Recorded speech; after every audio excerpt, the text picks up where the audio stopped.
democracy looks like, you all gonna come back with this is what democracy looks like. All right, so they understand, so they get the picture. Democracy is about people being engaged. So tell me what democracy looks like. This is what democracy looks like. Tell them what democracy looks like. This is what democracy looks like. Education is a right. Education is a right. We will stand with you, students from Florida, students from Ohio, students from California, students from Washington. You are not alone.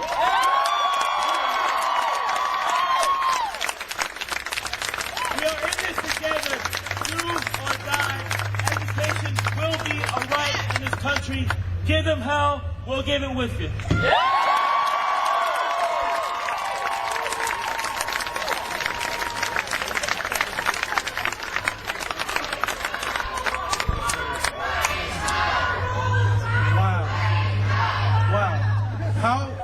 How can you follow that? But if you don't know, my name is Christopher Allen, and I am a student of Wayne State University. All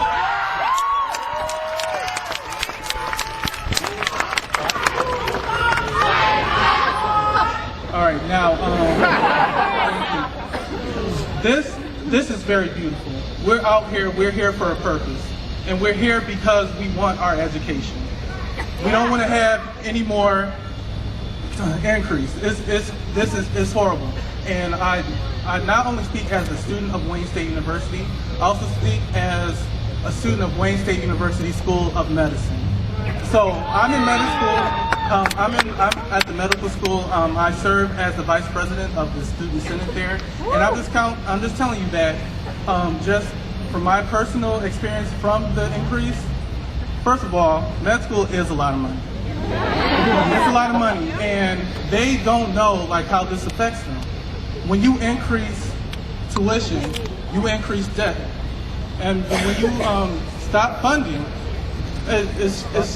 I'm very speechless on this.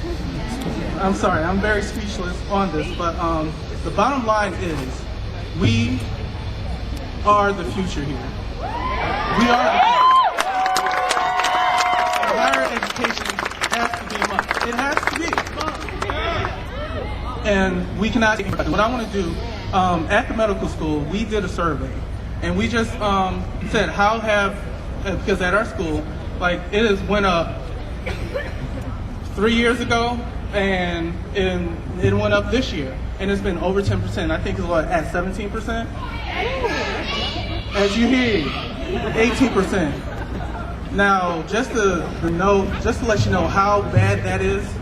Okay, when I came out of undergrad, I owed like $20,000.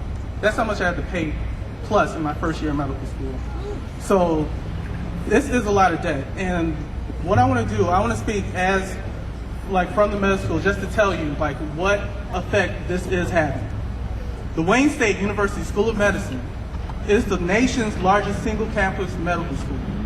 It is located in the center of Detroit Medical Center among the specialty hospitals and research centers. It is ideally situated for learning and research opportunities. The School of Medicine want to prepare doctors to meet the Michigan primary care needs.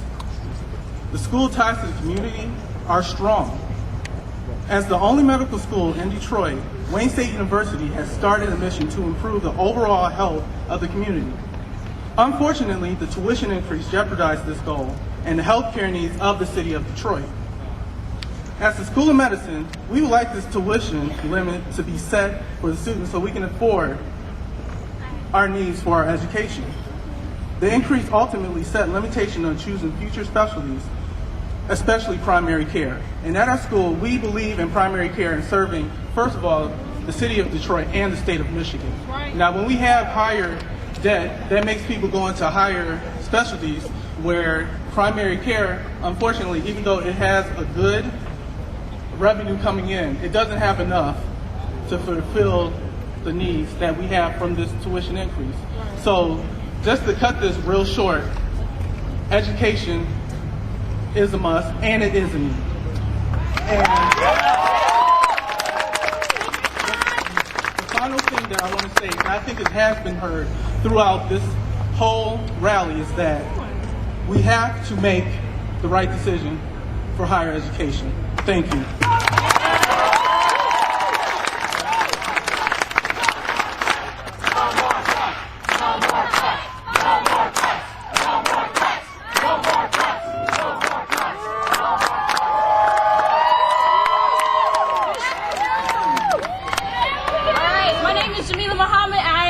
body vice president at Oakland University, and I'm so excited.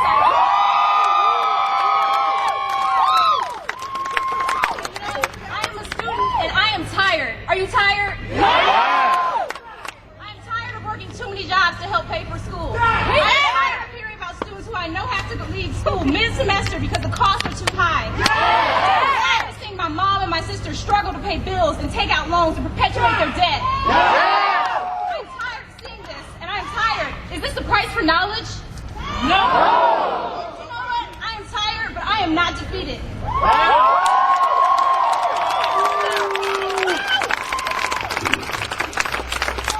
And as I stand before you today, I'm sure that we can agree that we are tired, but together as students, we must say that we are not defeated, that we are the future.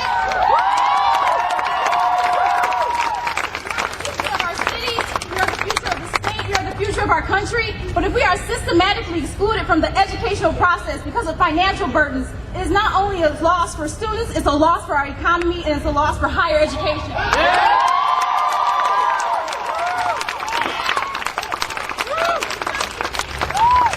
My sister once quoted a famous anthropologist. Her name was Margaret Mead.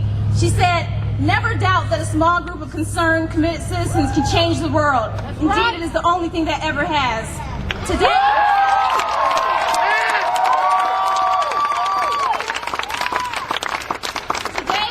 we, our students, are a large group of concerned, committed citizens, and we intend to change the attitude towards higher education in the state of Michigan. Today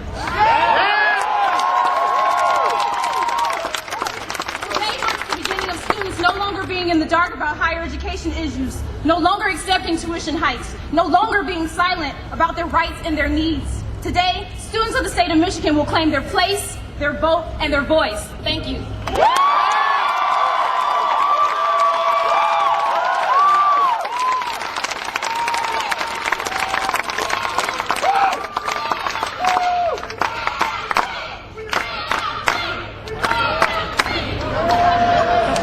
I'm so glad to be here, joined by all fellow students talking about the issues that they have faced.